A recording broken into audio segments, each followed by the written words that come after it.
Hi, everyone. Welcome to the Lean In podcast, where we talk about everything from health, wellness, business, and all the personal things. But before we do, we need a little disclaimer. This podcast is for educational and entertainment purposes only. It is not intended to replace personalized medical advice.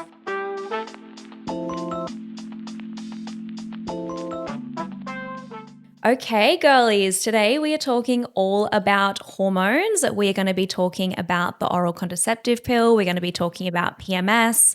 We're going to be talking about the link between skin and hormones.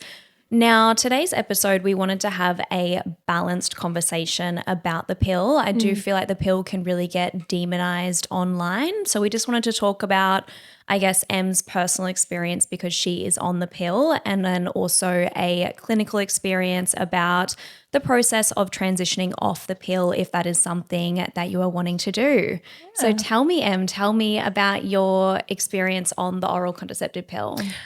I've been on the pill for quite a while now, probably like closer to 10 years.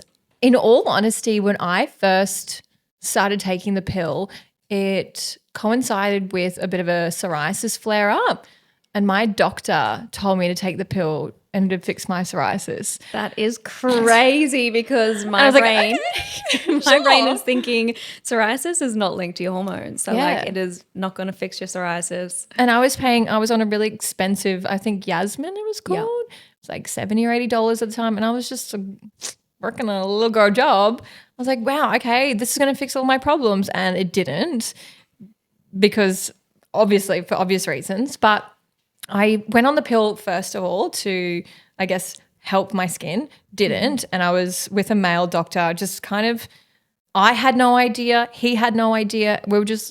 It felt very generic and just slapped on, here, go take this pill, off you go, all your problems will be fixed. And I was like, okay.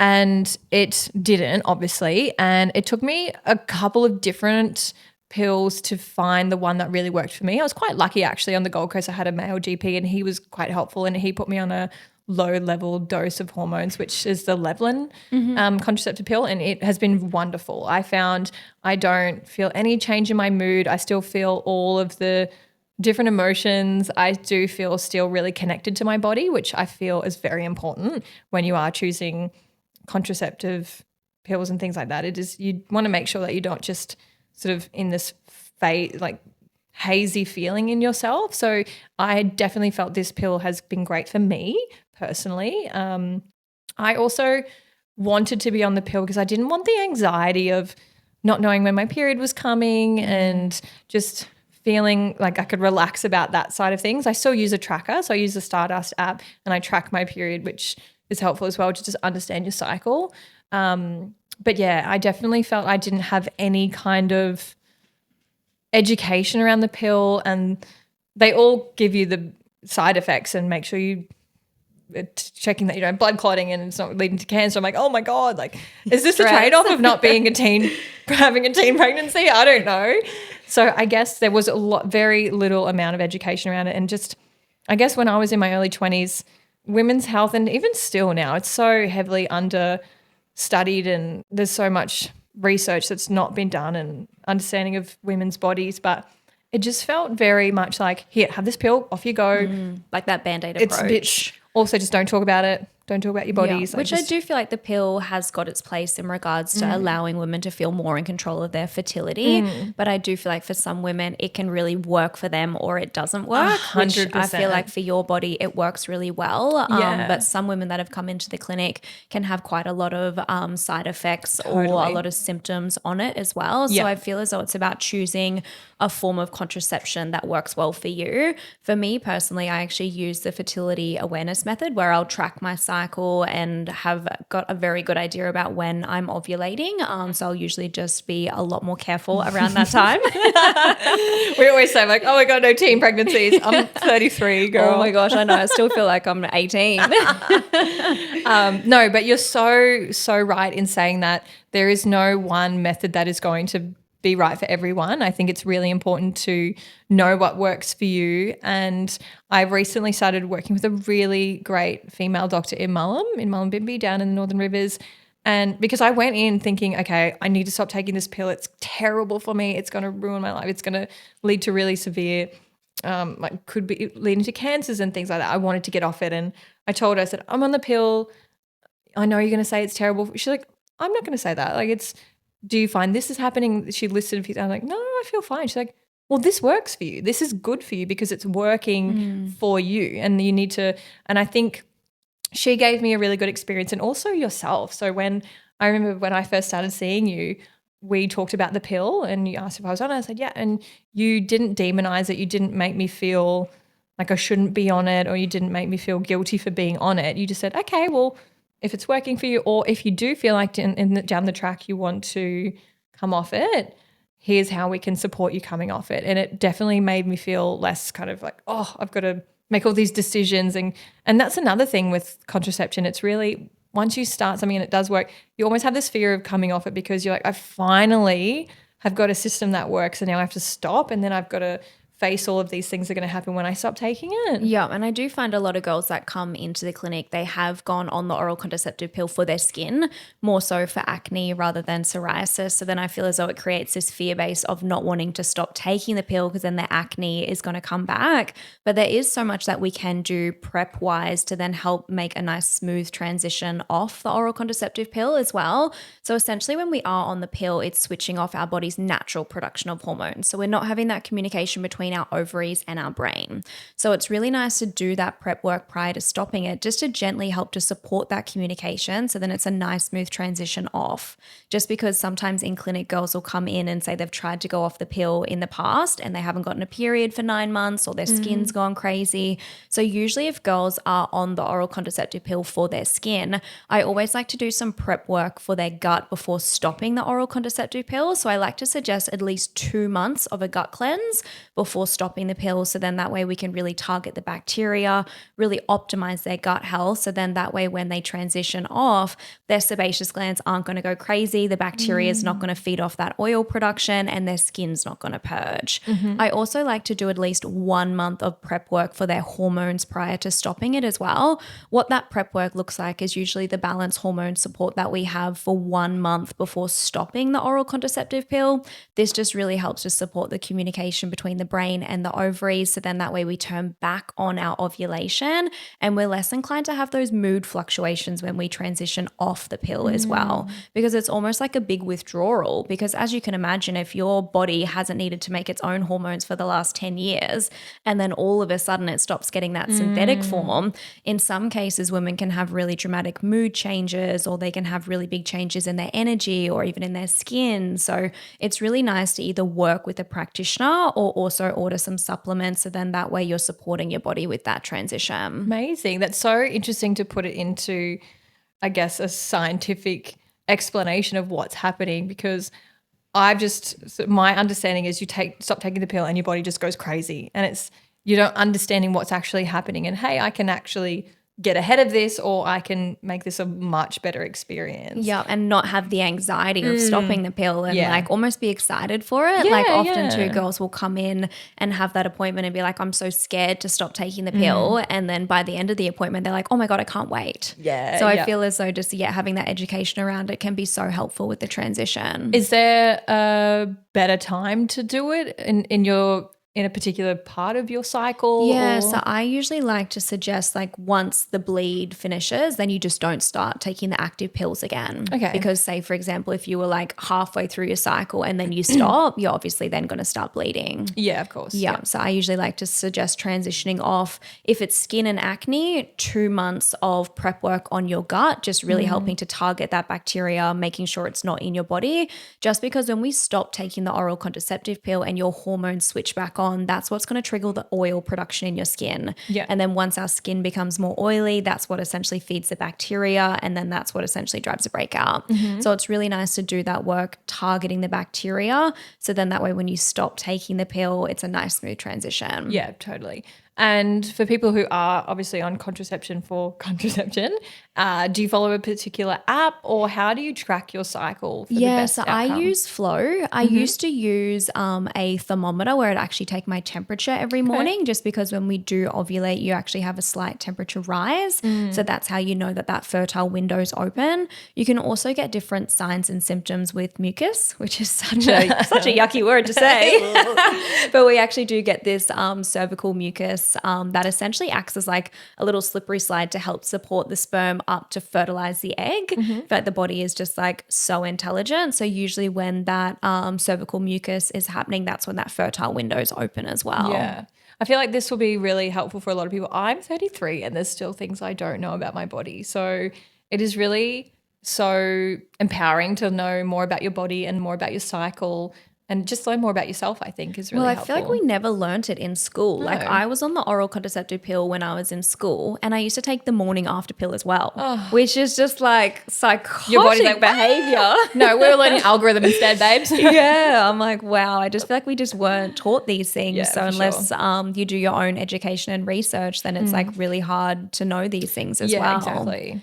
Yeah, and I feel as though for me and my hormone journey, I used to get really, really bad PMS levels. Like it was like actually insane. Like it was almost to the point of PMDD, which is essentially PMS with depression as well. I feel like I'm usually like a really happy, really bubbly person. But in that week before my period, I would just have like the biggest shift in my mood where I wouldn't feel like socializing. Everything felt really hard. I'd want to close down my business. And I feel as though PMS is just not really discussed enough, and it can really affect your quality of life as well. 100%. And I feel as though when we're coming into period time, we're having such a big shift in our hormones, and our hormones also really influence our neurotransmitters, and they also really influence our brain as well. So our progesterone helps to support things like GABA, which makes us feel calm. It also influences our serotonin as well, which essentially is that happy neurotransmitter. And it can also really impact our energy pathway too, which is often why when we're coming into period time, we can feel a little bit more anxious, or we can feel a little bit more self-critical, or we can feel a little bit more fatigued and tired. And I think as women, we put so much pressure on ourselves to just feel good all cycle round that we forget that we can have these peaks and troughs in how we're feeling. And I think it's just so important to lean into that, if you will, and give yourself permission to rest and like give yourself permission to, I guess, wind down a little bit. I do feel in social media world, there's so much emphasis on our cycle, and I kind of do think it's a little bit overkill personally, in regards to like not training when you're bleeding. And I just think tune into your body, and if you feel good and you feel like you want to do a HIIT workout when you are on your period, like that is fine. Just because you're bleeding doesn't mean that you have to like really go into like the cave or whatever they call it online. No, that's so true. And I think we were having this conversation earlier about tracking your cycle. Understanding your cycle is very empowering. It's very important, but not being a slave to it, I think. So you look at your phone, I'm on my luteal phase. Okay, this makes sense. I'm not going to work out. It doesn't have to be like that. If you do feel like I just have zero energy, sometimes I feel amazing. I'm like, I'm going to go for a run, or I'm going to train. I think on the flip side of that as well, just to touch on your cycle and understanding how it influences your body, your mind. Jack and I have done 2 marathons together, which means we trained together. And I spent a lot of time, and I know as women it's not our job to educate men, but I found for my relationship, I found it really helpful to give him education on what I was experiencing with my cycle so that he knew how to support me as well. So, for example, in a training block for a marathon, his day 1 to day 28 or 30, his hormone fluctuation is very minimal. You know, they still have... Yeah, they've got a 24-hour clock. Yeah. They are resetting every and 24 hours. Every long run, every Sunday, he's like, all right, let's go hard. And I would be like, okay, I've got one of those a month. I've got one good week, not one good week, but I'm going to have a very different month to you in the energy levels so for example, if I'm going for a long run and I am in my luteal phase, it is not going to benefit me by pushing myself as hard as you are, because it's going to take me longer to recover, or I'm just going to go backwards from there. this long run, it might be better for me to take the foot off a little bit and not push at that higher threshold, or I might need to take breaks and I might need to stop a little bit here. I might need to eat different food too. You need to understand that we are not two of the same people attacking this goal, and you need to understand when to like go with grace a little bit for me. No, understand, because he's very good at coaching me. He knows when to push me and when to take the foot off now, because I'm like, you're not getting through to me. I am hitting a wall. Like, don't even bother. Not feeling good. I don't want to hear the words of wisdom right now. I'm going to push you in the ocean. It's so funny how like when you're that week before your period, something that you would normally find so funny, you're like, no, you're actually just like irritating me. Like I'm just letting you know I'm about to friggin' snap. This was funny last week, not funny this week. Not funny. And you know what? Keep them on their toes. Yeah, Keep 'em on their exactly. toes. That's all I'm saying. Keep it crazy. And it is, even with like your appetite, like what you were saying before, it fluctuates so much around period time. And often I find if we're following a meal plan or you're trying to be locked in on like a calorie deficit, it's really nice to have fluctuations within that and not be really rigid with it, because when you're coming into your period, your body actually burns so many more calories releasing that egg that did not get fertilized. So it's very normal to naturally have an increase in your appetite. Usually around this time, I like to suggest to clients to really increase things like fats and proteins, just because they make you feel really, really nice and satisfied. So increasing like salmon, your avocados, eggs, cottage cheese, all those really good fats and proteins that make you feel satisfied, you're going to be a lot less inclined to then crave that Cadbury block of chocolate of a nighttime or that bowl of ice cream. Yeah.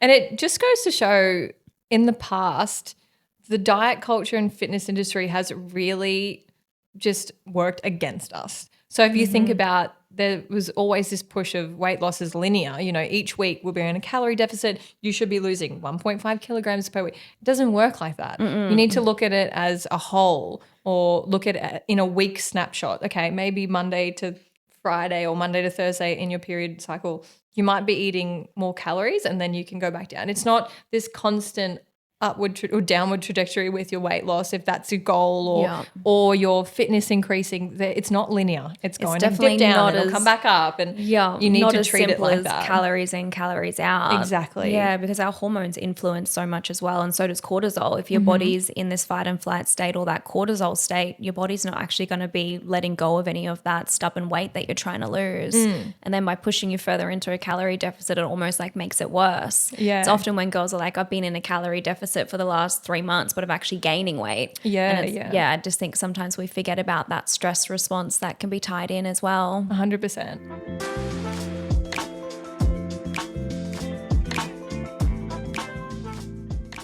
Some huge takeaways from what we've talked about today is, I guess, that prep work coming off the pill is something that you're wanting to do. I guess we've sort of covered that there is a different timeline. So with regards to any skin conditions, you sort of said 2 months. Yeah, 2 months prep work with skin, just because bacteria can be a little bit more stubborn to move out of the body. And especially too, if you've gone on the oral contraceptive pill for your skin, likelihood is the bacteria is still going to be in your body. So it's really nice to do that work to remove it while you're still on the oral contraceptive pill, just because it is so much more challenging to remove that post-pill acne rather than actually doing that prep work prior to stopping it as well. Even same for preconception work as well. Just in the past, I've had some girls that have gone off the pill and then they actually fall pregnant on their first ovulation, like intentionally. They're trying for a baby, but then all their post-pill acne comes out when they're pregnant. And it's really, really challenging to treat acne during pregnancy because we're so limited in what we can use in regards to different herbs and nutrients. So I feel as though if you are wanting to have a baby and you're wanting to transition off the pill, again, do that prep work just to really optimize your hormones, optimize your skin. So then that way you really enjoy your pregnancy. Yeah, that's really good advice. Yeah, I think too, you don't want to be wishing away that pregnancy because you're just so excited to treat your skin and you're feeling really self-conscious because obviously during pregnancy you have a lot of body changes. Sometimes you're not feeling your best in regards to morning sickness and nausea. And then if you add post-pill acne to that layer, it's just not a very enjoyable experience. 100%. And along with that prep work, is there anything else you would be encouraging people to do more of, less of during that period of coming off the pill and prepping to come off the pill, I suppose. Yeah, it can be nice to go and get a blood test done as well and just check in, see what's happening with your thyroid function, see what's happening with your iron levels, especially too if you have gone on the oral contraceptive pill because you've got really low levels of iron and you're trying to conserve the iron and you might be skipping your periods. Again, it's really nice to do that prep work to really top up your iron stores within the body, so then that way when the period does come back, you're not in this really depleted iron deficient state. Yeah. It can also be really good to do prep work with the practitioner prior to stopping it if you were getting really painful periods. Often I find when it comes to different conditions like endometriosis or even PCOS, the doctors will be really quick to prescribe the oral contraceptive pill, which is essentially just a Band-Aid. Yeah. But there is so much that you can do to help to reduce a painful period or to help to support a regular menstrual cycle as well. So doing that prep work with a practitioner to really lower inflammation levels and really work on helping to support a consistent cycle can make it a nice fun transition off the pill as well. Yeah. Because when it comes to period pain, it can actually be linked to prostaglandins within the body.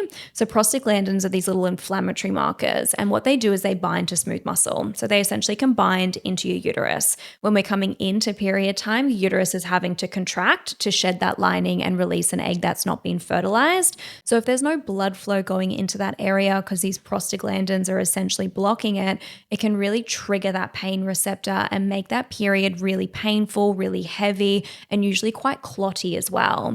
So the best nutrient for helping to reduce that is a nutrient called NAC or N-acetylcysteine. So beneficial for helping to lower period pain, and then in combination with something that's going to help to build your progesterone as well. So the balanced hormone support capsules are just so beneficial for helping to build our progesterone and lower PMS. Yeah. Do you find there is a common correlation between having ADHD or autism with severe period pain or? Oh, I do feel as though ADHD girlies, obviously they kind of just operate at that faster rate. So it's probably more cortisol link that can trigger period pain, because often too, if your body's in that fight and flight response and your body's stressed, then you can be more inclined to experience period pain.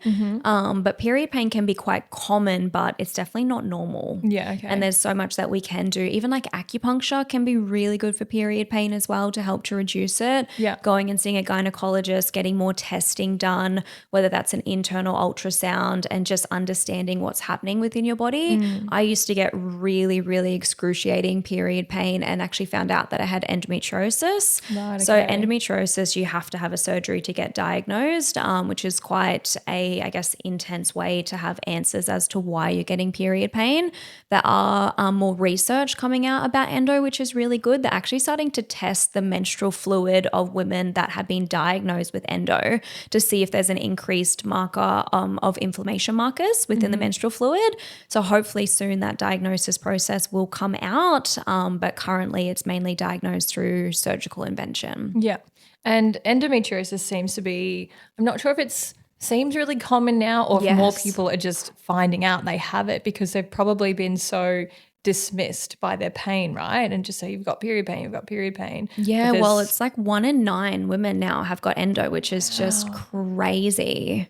Yeah, I do feel as though endometriosis and PCOS diagnoses are really on the rise. And sometimes I do think like, why? I feel like our mum's generation, like they weren't getting these diagnoses, which I'm not sure if it's because medicine is obviously advanced in such a good way, or is it because when we were 16, 17, we've been on the oral contraceptive pill? Like, is it that the pill's done something to our hormones to then trigger things later on in life? I do feel as though our generation of women is the clinical trial for the pill.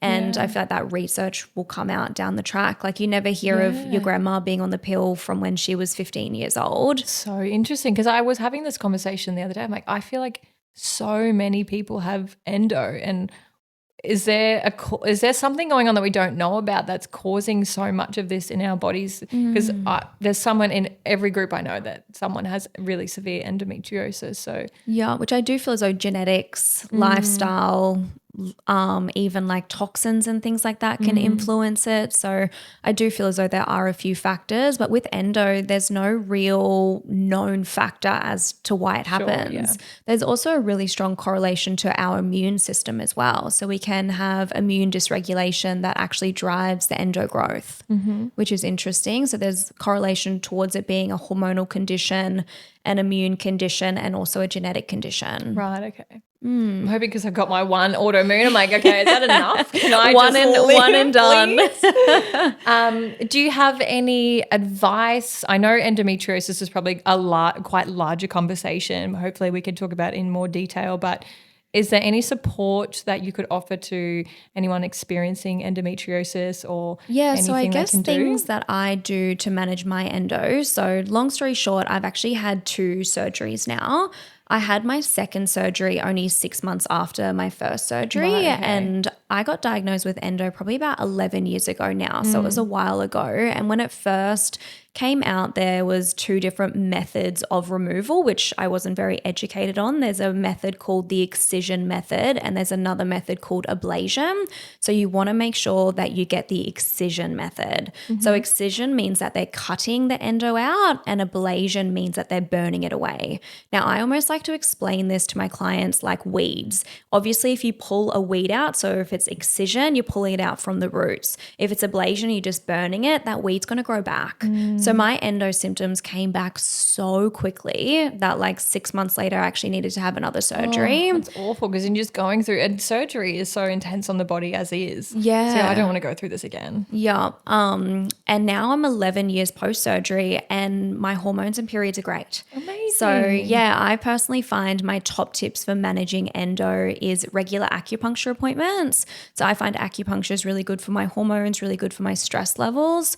Also eating a healthy, nourishing diet as well. So just really focusing on whole foods and protein, and then also supplements. So I take balance religiously, like it is literally my ride or die. And I just find that balance really helps to support my hormones and really helps to lower my period pain and really helps to support my moods as well. Okay. So the way that I formulated balance was actually off my own personal experience. This is what I love. And I'll plug Whole Health. I don't care. I just love that so many of your products were just, you've like, I've got a problem, I need to fix it. I'm just going to come up with the solution. So yeah. And I feel like too, when you have personally experienced something, obviously you try so many different supplements and then you really find out what works, what doesn't work. And I was actually taking all of the herbs and nutrients inside balance, but in a liquid herbal form and then a nutritional compound form. And I was just like, oh my God, this has made the biggest freaking difference to my PMS levels, my energy, my mood, my skin, my periods. I was getting my period like every 2 weeks. It was insane. And sometimes I'd bleed for like 9 or 10 days at a time. that just doesn't work with the schedule, girl. No, it does not work at all. Do. So inconvenient. And then I started taking the herbal formulation that's inside balance and like it just made the biggest difference. And then I started using that formulation in clinic with my clients and just saw so many women experience the same benefits. And then I thought, you know what? This needs to be in a bottle where girls can get it without a consultation. Absolutely. I've still yet to buy my vibration plate, but I'm going to get that. I'm going to get my balance. I was taking balance for a while. I did really like that supplement. It was great. But I feel like we've talked a lot about our hormones and periods and tracking our cycles, but it would be really helpful to, I guess, put it back to you guys, our audience, and we'd love to know a little bit more about what you're experiencing, maybe some tips that you've implemented into your life that have been really helpful and worked really well for you, because I guess our whole goal with this podcast was to bring our communities together, and what are women better at than sharing knowledge and sharing information and making each other's lives better? So if you do have anything that's worked for you, we'd love to hear. Maybe leave a comment on the post. And I was actually thinking we need to make a Facebook group. Oh, yeah, a bit of a forum. I like that. Or even on Instagram, how they've got those little chat groups as well. I was thinking we'll have to create a little page on Instagram. Would you where love to be girls in our can period chat? Yeah, love that. Well, with that said, Tia, what are you leaning into this week, or what have you been up to? I feel like I haven't seen you in a week. So I know. tell me. I've actually had a really busy week. I feel like it goes Monday, Friday, weekend. Totally. But I've had a really, really good week. Heaps of exciting work stuff happening at the moment, which is so nice. We're launching a new product soon, which is really exciting. Do we get a little sneak peek or do we have to wait? I won't say too much, but it's actually a kid's product. Oh my gosh, amazing. That's so that's what I will say. I didn't even know this. I'm very excited. Okay, so I'm really excited. I feel like our community at Whole Health have really started to expand in having young kids. So I feel as though it'll be really nice to have this product to help to support treat the them. moms and then their babies. Yeah, exactly. I actually also booked the expo in Sydney. So there's a beauty expo happening in August. I swear she just like waits until the podcast to tell me anything. So I'm like, what are you doing? On the edge of your seat. So yeah, I'm really excited for that. So it's all for skin and beauty, but our product range is stocked at a lot of skin and beauty clinics. And a big goal of mine this year was to really expand wholesale. Yeah. So I'm really excited for the expo. So if anyone's going to that, you'll definitely have to come and say hello. It's in August. August, okay. The 15th and 16th of August. Yep. And where will it be? It is in the convention centre in Darling Harbour, I think. I should really look into that. I don't know. I have not booked my accommodation yet. But you have to have an ABN, so you have to be a business to be able to attend the expo. But yeah, I'm really excited for it. Wow, that's so exciting. What have you been up to, my darling?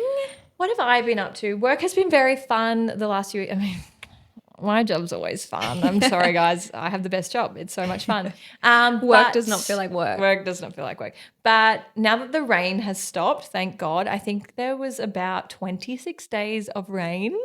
We were all feeling very wet, soggy, sad. And as soon as the rain stopped, we did a little strike mission. We went straight down to Evans Head. If you know Evans Head, it's so beautiful. And we just went camping, just took the swag. We have the dogs in the swag with us and we all sleep in there. And it's so nice. Shout out to the Evans Head Bolo. We went there for dinner, had the Chinese. It was great. You feel like you're going back in time when you go to Evans Head Bolo. So if you want a bit of nostalgia, it's like, have you seen those AI videos of a house in Australia in the 2000s and you walk through the house and it's like, you feel like you're going back in time? That's what it feels like. It was so great. We had the best time. That. So nice. Yeah. And I feel like camping is just such a good reset. Yeah, it was really nice. And I was so surprised. We went to this little cafe. Oh, I really wish I remember the name. I'll tag them. But we went to this really good cafe and they had, do you know the Sun Devil cold foam? Yeah. We've rebranded whipped cream for cold foam. But I went and I had this cream Bounty. Just made a comeback. Yeah, Bounty cold brew coffee and it honestly like changed the trajectory of my life. It was so good. It was so yummy. So if you're in Evans Head and you want a really yummy coffee, you know when you just go to a small town and you don't expect them to have bangers? Well, yum, I love that. So nice. Tell me, Em, what are you leaning into at the moment? I am leaning into taking care of my hair. I have really prided myself because I just like crashed out once and I just cut all my hair off. I had a bob. I was like, I'm gonna cut my hair off. Cut all my hair off, but really leaning into taking care of my hair. So I have a really good hairdresser in Byron. I love her. Her name's Mickey. She works at Joya. She owns Joya. Making sure I'm just getting regular trims, keeping it healthy, especially in summer. It can get a bit dry. But I bought this hairbrush in Japan and it is so good. It's I'm not gonna get this right, but it's called Refu or something like that. But it just makes your hair so shiny. So oh my God, I love taking care of my that. hair, you know, this is camping in hair care. Controversial, but I love Pantene. You do. It's so and it is very good. It smells good. Makes your hair so shiny. My hair so soft. We don't know much about hair, so I don't know if it's terrible for you. Hairdressers block your ears. Yeah, it is good. I remember sleeping over at your house and washing my hair. I was like, oh, why am I spending $70 on shampoo? $10 a bottle, girls. It's great. Well, that's it from us, guys. Thank you so much for listening and we'll see you again next week. See you next week, girls.